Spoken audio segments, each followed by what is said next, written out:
बेटा आज आपसे हमने दो बेसिक इकोनॉमिक कॉन्सेप्ट्स डिस्कस किए, opportunity cost and PPC production possibility curve theory.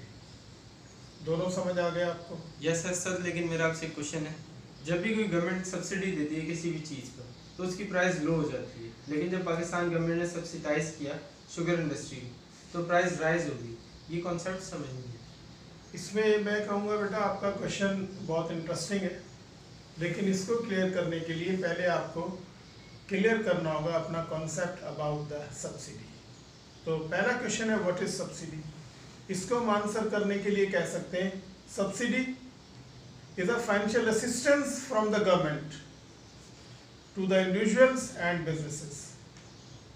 It may be in the form of cash और टैक्स ब्रेक्स। अब जब गवर्नमेंट सब्सिडाइज कर रही है इंडिविजुअल्स को, इसका एग्जाम्पल हो सकता है जैसे पीपल्स पार्टी की गवर्नमेंट ने इंट्रोड्यूस किया Benazir income support programme. According to this programme they try to support widows financially, उनको पैसे दिए to meet their routine expenditures, daily expenditures. ये इंडिविजुअल सब्सिडी है in the form of cash. PTI government ने डेली वेजेस को after कोविड-19 finance किया under Ehsaas programme by giving them 12,000 rupees per family. This is another example of individual subsidy. अगर आप business subsidy की तरफ आए तो गवर्नमेंट बिजनेसेस को भी सब्सिडाइज करती है। नॉर्मली गवर्नमेंट किन टाइप्स के बिजनेस को सब्सिडाइज करती है या उसको करना चाहिए? नंबर वन आपकी इन्फेंट इंडस्ट्रीज है। Infant industries mean newly establish firms, newly establish businesses जो अभी अभी रिसेंटली एस्टैब्लिश हुए हैं। आपको ये बात पता होनी चाहिए just after establishment of the business cash inflows या प्रॉफिट अर्निंग शुरू नहीं होती। Cash inflows in the form of profit will take time. Possible है कि newly established business को from their establishment to earn profit इस ड्यूरेशन में financial crisis face करना पड़े और वो सर्वाइव ही ना कर पाए, बंद हो जाए, तो गवर्नमेंट उसको फाइनेंस करती है फॉर सर्वाइवल। उसके बाद गवर्नमेंट फाइनेंस करती है सनसेट इंडस्ट्रीज को। तो another question rising in the mind of a student, what is sunset industry?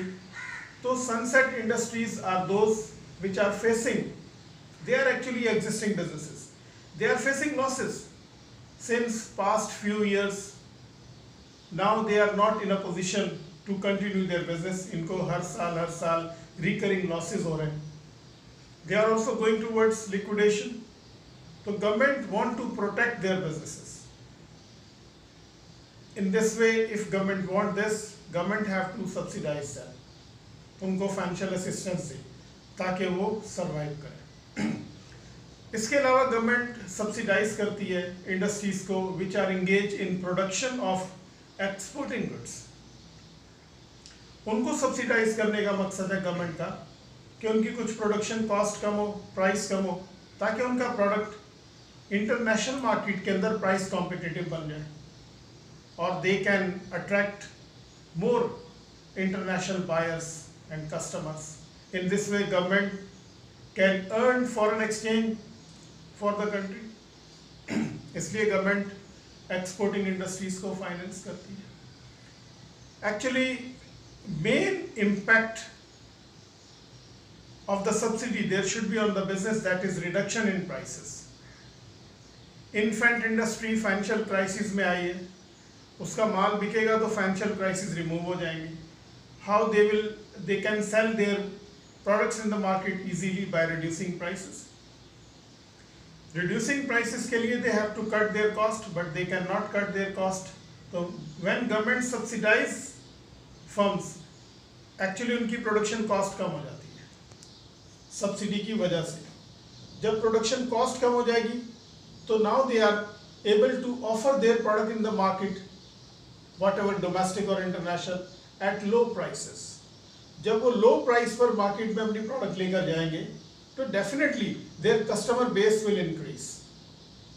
When their customer base will increase, ultimately their income revenue will increase, and in this way they can earn profit for their shareholders, for themselves, and they can contribute to increase the wealth of business owners and the shareholders. This is the main impact. अब हम बात करते हैं कि why government going to finance or giving subsidy to the businesses. Because every government in the world at least have 4 main macroeconomic objectives. ये 4 तो हर किसी के हैं, किसी के और भी, जैसे like developing nation like Pakistan, हमारे इन 4 के अलावा number one Pakistan government want low and stable rate of inflation. Number 2, Pakistan government want low and stable rate of unemployment. Number 3, every government including Pakistan want growth in their GDP. Number 4, every government including Pakistan want equilibrium in the balance of payment.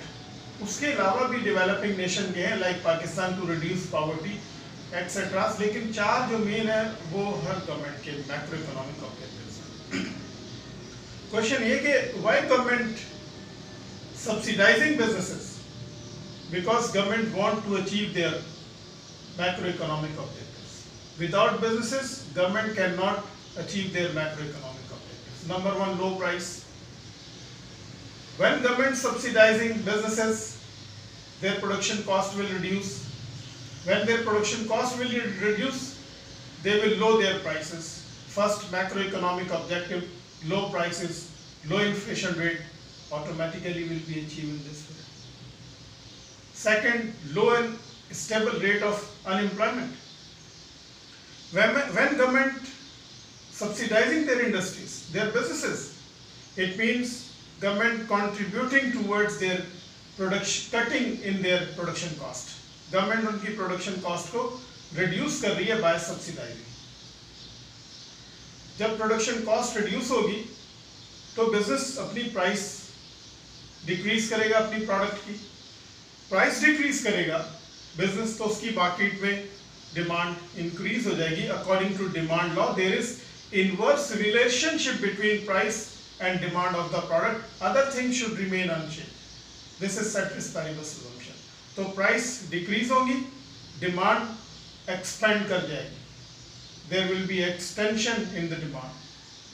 तो जब demand बढ़ेगी, to satisfy this increased demand, business have to produce more.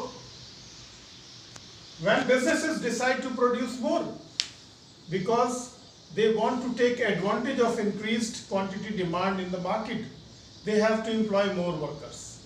जब वो more workers को employ करेंगे तो employment level will increase in the country and unemployment level will decrease. In this way, second macroeconomic objective of the government will be achieved, low and stable rate of unemployment.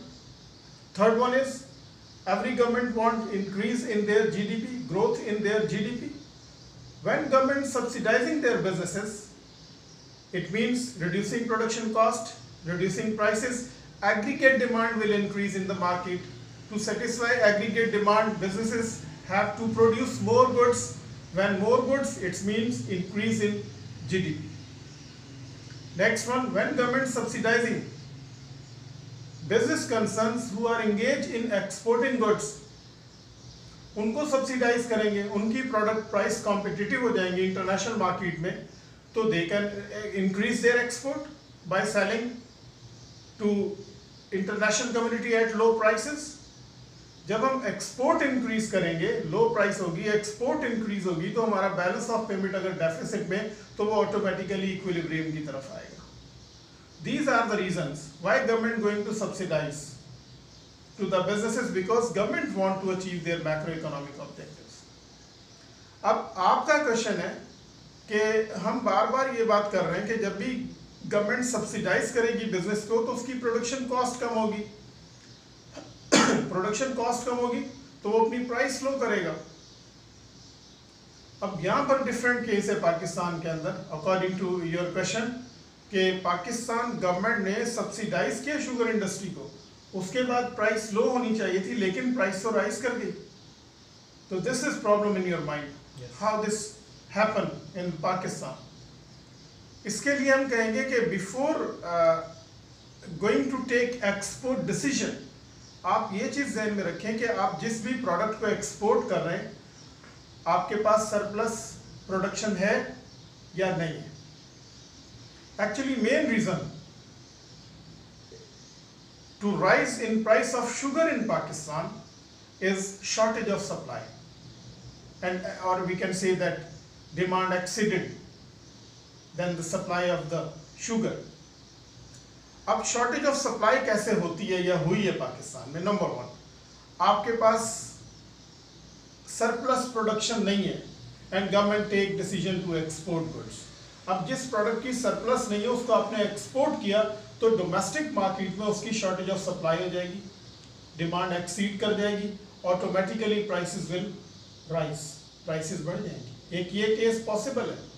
दूसरा case है rise in prices after subsidising, कि आपके पास surplus production है लेकिन आपने export surplus से ज्यादा कर दिया, then again there will be shortage of supply in the domestic market, आपकी फिर प्राइसेस राइज करेंगी। शॉर्टेज ऑफ सप्लाई हो गया, डिमांड एक्सीड कर गई, प्राइसेस राइज कर जाएंगी।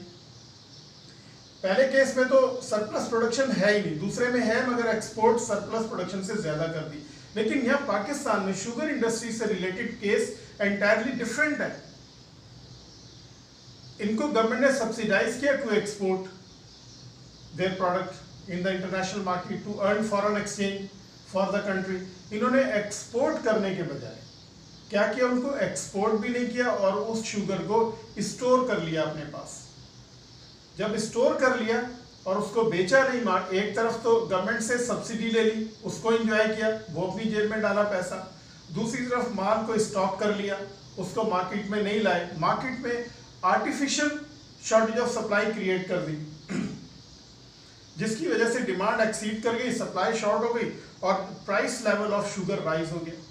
जब प्राइसेस राइज हो गई, वो शुगर जो 50 और 55 रुपीस पर केजी बिकना थी पाकिस्तान मार्केट के अंदर, डोमेस्टिक मार्केट में, वही शुगर 70 प्लस और 80 पर आई। तो इन लोगों ने माल शुगर अपनी बाहर निकाली और उसको मार्केट में बेचना शुरू किया। इस तरीके से पर केजी 15-20 रुपए एडिशनल कंज्यूमर से भी कमाए। इस तरीके से प्राइसेस राइज किए। राइज क्यों हुई है? आपने शॉर्टेज ऑफ सप्लाई क्रिएट कर दी मार्केट के अंदर by exporting while you don't have surplus production, or by exporting more than the surplus production, or there is no export but because of storage of the sugar, आपने sugar को store कर लिया और artificial shortage of supply create कर दी market में, जिसकी वजह से प्राइसेस राइज हो गई। This is the reason I think. Do you understand? Yes, thank you very much.